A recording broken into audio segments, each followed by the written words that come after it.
ሰላም እንዴት ናችሁ? አቤል ድሬ ነኝ። የዛሬ ቪዲዮ ሁለት ነገር እንሰራለን። በዛሬ ቪዲዮ ሁለት ካንቫሶች አሉኝ እና የትም እንዳትሄዱ ይሄን ቪዲዮ በደንብ ተከታተሉት። በመጀመሪያ ፍሬሙን ነው የምሰራው። ከዚህ በፊትም አይታችኋል። ፍሬሙን ሊትራሊ በጎን ነው እንደዚህ የሚቆርጠው እና ያው በጎን ሲሆን ካንቫሱ ስንወጥረው ትንሽ ወጣ ያለው ወደ ላይ እና ለማንኛውም በብራድ ኔለር ይባላል። በዚህ እንመታዋለን። ኦልሬዲ በሳይዞቹ ቆርጫቸዋለሁ። ይሄኛው 32 ኢንች በ24 ነው እና እንግዲህ እየዞርኩኝ መምታት ነው ማለት ነው። ቀኝ ነኝ ግን በቀኝ ላዙረው።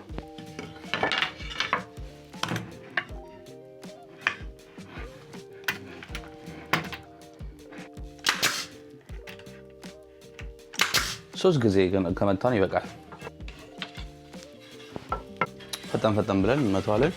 ሌላኛውም ኢሜጅ ስላለ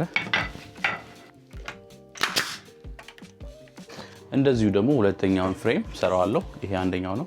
ሁለተኛው ትንሽ ተለቅ ይላል። እዚህ እኛ አካባቢ አዲስ ሬስቶራንት ሊጀመር ነውና ለዛ ነው የተፈለገው።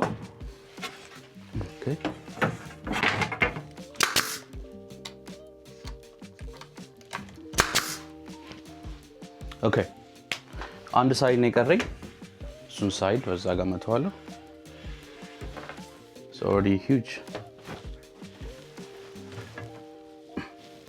የሁለተኛው ካንቫስ ፍሬሙ በጣም ትልቅ ነውና የሚበቃኝ አይመስለኝም። እንትኑ ጠረጴዛው ከጠረጴዛው አልፏል በዛ። ስለዚህ ምንድነው I'm just going to take it to my living room ውስጥ ሰርቼው ባመጣው ይሻላል። ትንሿን ግን እዚሁ መስራት ይቻላል። ቀላል ነው እሱ። ለማንኛውም ትንሹ ልስራውና ትልቁን ሌላኛው ክፍል ሄጄ ወጥረዋለሁ። ኦኬ here is it። ስዕሉን በኋላ አሳያችኋለሁ፣ ግን አሁን እየወጠርኩት ነው። ከዚህ በፊት አሳይቻችኋለሁ እንዴት እንደሚወጠር።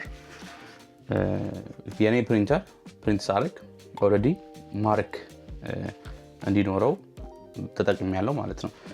ምንድነው ማርኩ የሚረዳኝ? ፎልዲንግ ማርክ ወይም ደግሞ ከት ማርክ ይሉታል። በሷ ልክ ነው ማጥፋት። እዚህ ጋር አንዱን አገኘሁት። ስንወጥረው በጣም ብዙ ስትረች ካረግነው ሊበጠስ ይችላል። ስለዚህ በትንሹ በእጃችንም ማድረግ እንችላለን። እንትኑም እንጨቱም ደግሞ ሊታጠፍ ይችላል ወይም ደግሞ በንድ ሊሆን ይችላል። ስለዚህ careful when you do that።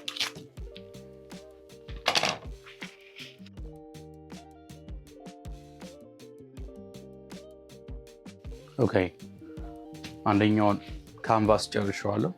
ትርፍ የወጣውን በሻርፒ ቆርጫቸዋለሁ። ሁለተኛው ካንቫሳችን በጣም ትልቅ ነው። ቅድም እንደተናገርኩት ይሄን ነው የሚያለው። በጣም ረጅም ነው። I think አይበቃኝም ይሄ ቤት። So I have to ሌላኛው ክፍል መሄድ አለብኝ because ከኔ ቁመት በላይ ነው። ኤኒዌይስ ሌላኛው ክፍል ወስጄው ወጥሬው መልሳለሁ። ተከታተሉኝ የትም እንዳትሄዱ።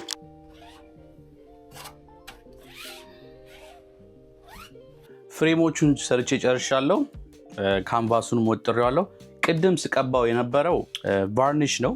ስዕሉ ብዙ እንዲቆይ ረጅም ዓመት እንዲቆይ ይረዳዋል። ስለዚህ እሱን ቀብቼዋለሁ። ደግሞ የማንጸባረቅም ጸባይ ያለው በጣም ነው የሚያምረው። ትልቁን ካንቫስ እዛኛው ክፍል ነው ያደረኩት። ትንሽ እንደደረቀልኝ እዚህ አምጥቼ ያሳያችኋለሁ። የትም እንዳትሄዱ።